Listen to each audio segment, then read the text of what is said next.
Hello বন্ধুরা, তোমরা কেমন আছো? আশা করি সবাই খুব ভালো আছো। রেহানের দুষ্টুমির চ্যানেলে তোমাদের সকলকে জানাই অনেক স্বাগত। আজ আমাদের বাড়ি ফিরে যাবার পালা, আর হোটেল থেকে বেরাতেই হলো আমাদের সাথে একটা ছোট্ট দুর্ঘটনা। ঘটনাটা হয়তো এর থেকে বড়ও হতে পারত যদি আমাদের ভাগ্যে থাকতো, কিন্তু ভগবানের আশীর্বাদে আমাদের কিছুই হয়নি। হয়েছে গাড়িটার একটু ক্ষতি। এবার কি কারণে হয়েছে এরকম একটা ঘটনা, সেইটা একটু তোমাদের সাথে শেয়ার করি। ওই যে কথায় আছে না, এক হাতে কোনো দিন তালি বাজে না, ঠিক আমাদের সাথেও সেটাই হয়েছিল। আমাদের যিনি বন্ধু ছিলেন, যে গাড়িটা চালাচ্ছিল, তার একটা ভুল ছিল। কারণ আমরা যখন হোটেল থেকে বেরাচ্ছিলাম, তোমাদেরকে দেখাচ্ছি কিছুক্ষণের মধ্যে, হোটেল থেকে যখন বেরাচ্ছিলাম ওর খেয়াল রাখা উচিত ছিল যে উল্টো পার থেকে, মানে গলি থেকে গাড়ি আসতে পারে।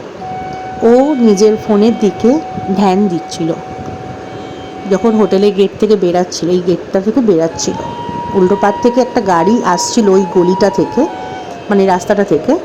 আর স্করপিও গাড়িটা, আমার ঠিক মনে পড়ছে না এই মুহূর্তেই, গাড়িটা পালিয়ে যায় এই রাস্তাটা ধরে। আমরা ওদের সাথে মুখ লাগাইনি, কোনো রকমের কোনো তর্ক বিতর্কে যাইনি। তর্ক বিতর্কে গেলে জিনিসটা ঝামেলাটা বাড়তো, সেটা আমরা চাইনি, তাই জন্য আমরা ওনাদের সাথে কোনো রকমেরই মুখ লাগাইনি। কিন্তু ভুল ছিল ওই গাড়িরই বেশি, কারণ ওই রাস্তা থেকে আমার মনে হয় না কোনো গাড়ি অত জোরে যাওয়াটা উচিত। আর ভুল আরেকজনের ছিল, সেটা হচ্ছে আমাদের হোটেলের যিনি সিকিউরিটি দাদা ছিলেন। ওনার উচিত ছিল বাইরে দাঁড়িয়ে আমাদের গাড়িটাকে বার করে দেওয়া, কিন্তু উনি ভেতরেই দাঁড়িয়েছিলেন। একদিকে ভালো হয়েছে, আমাদের গাড়ির ক্ষতি হয়েছে, নয়তো ওনার ক্ষতি হয়ে যেত। গাড়িটা যাভাবে এসছে, ভীষণ জোরে ছিল গাড়িটা, নয়তো ওনাকেই হয়তো মেরে দিয়ে চলে যেত। তো যাই হোক, তোমরা ভয় পেও না, তোমরা আমার ফ্যামিলি মেম্বার, তাই তোমাদের সাথে শেয়ার করলাম। আমাদের বাড়ির বড়রা কেউই জানে না, সবাই ভিডিওর মাধ্যমে জানতে পারবে। তো সুস্থ আছি, ভালো আছি, ভগবান মাথার ওপর থাকলে কোনো দিন কোনো ক্ষতি হতে পারে না। হ্যাঁ, আমরা একটু ভয় পেয়েছিলাম, কারণ সাথে আমাদের কুটুস ছিল, আর কুটুস ওর পাপার সাথে সামনে বসেছিল, গাড়ি চালাচ্ছিল আমাদের যে বন্ধু ছিল সে, আর পাশেই কুটুসকে নিয়ে ও পাপা বসেছিল। এটার জন্য একটু ভয় পেয়েছিলাম, আর তেমন কিছু না। কিন্তু তাও সবাই খুব সাবধানে গাড়ি চালিয়ে দূরের রাস্তায় যাওয়াটা উচিত, কারণ বাড়ির মানুষগুলো আমাদের জন্য অপেক্ষায় বসে থাকে অধীর হয়ে, কখন আমরা ঘুরে ফিরবো। কারণ আমরা গাড়ি নিয়ে দূরে দূরে ঘুরতে চলে যাই নিজেদেরকে আনন্দ দেওয়ার জন্য, প্রত্যেকটা মানুষই তাই করে। কিন্তু বাড়িতে মা বাবা আরও যারা বড়রা, তারা কিন্তু দুশ্চিন্তা করতে থাকে আমাদেরকে নিয়ে, আর রাস্তায় কত কিছুই ঘটে যায়। তাই যার হাতে স্টিয়ারিং থাকে তাকে খুব সাবধানে থাকতে হয়। আর আমার মনে হয় তার হাতেই থাকে গাড়িতে যেই মানুষগুলো, মানে বাকি মানুষগুলো থাকে, তাদের জীবন তার হাতেই থাকে। তাই যখন গাড়ি চালাবে তখন কোনো দিকে ধ্যান দেওয়া উচিত না, কেউ দেবে না, তাতে কিন্তু বড় দুর্ঘটনা ঘটে যেতে পারে। আমরা চলে এসেছি, আর কুটুস এখন ফোন দেখছে।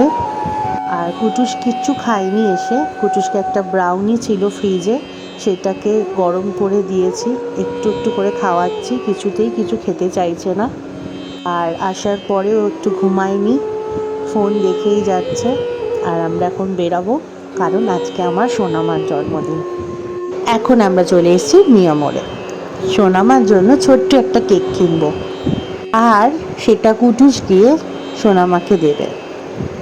আমার প্রতিবারের জন্মদিনে আমি প্রচুর উপহার পাই এই বাড়ি থেকে, ওই বাড়ি থেকেও পাই, সেটা না, এই বাড়ির কথা বলছি। সোনামা, ছোটো কাকিমা, আরও সবাই অনেক উপহার দেয় আমাকে জন্মদিনে, কত ভালোবাসা দেয়, তার সাথে সবসময় ভালোবাসে তারা। তো তাদের জন্য এই ছোট্ট জিনিসগুলো তো করতেই পারি, কিছুই না, এই সামান্য জিনিসগুলো আমার মনে হয় একটু হলেও আনন্দ দেয় বড়োদেরকে। কারণ আমার মনে হয় ওদের আমরা ছাড়া, মানে এই জিনিসগুলো উদযাপন করার জন্য কেউ নেই। তাই আমাদের সন্তানদের উচিত এই ছোট ছোট আনন্দগুলো বাবা মাকে সবসময় দেওয়া। সোনামা খুব লজ্জা পাচ্ছিল, কিছুতেই কেকটা কাটতে চাইছিল না, তো কুটুস নিয়ে গেছে, কাটতে তো হবেই, তাই জন্য কিন্তু কেকটা কেটেছে। হ্যাপি বার্থডে সোনামা, তুমি খুব ভালো থেকো, ঈশ্বর তোমার সবসময় মঙ্গল করুক, তোমার অনেক ভালো করুক, তোমাকে সবসময় ভালো রাখুক, আর তুমি যেন তোমার আশেপাশের মানুষগুলোকে নিয়ে মানে আগলে রেখে অনেক ভালো রাখতে পারো। ঈশ্বরের কাছে এই কামনাই করি।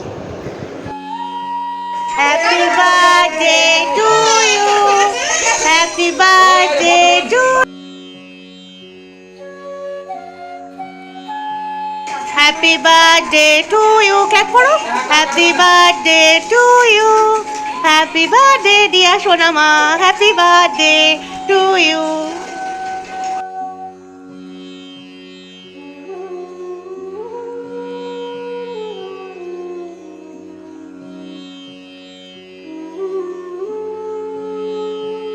আজকের মতো ভিডিওটা এই পর্যন্তই, দেখা হবে কালকে একটা নতুন ভিডিওর সাথে। সবাই খুব ভালো থেকো, সুস্থ থেকো। আমাদের ভিডিওটা ভালো লাগলে অবশ্যই একটা লাইক, কমেন্ট, শেয়ার করো, আর আমাদের চ্যানেলটাকে সাবস্ক্রাইব করো। সবাই খুব ভালো থেকো।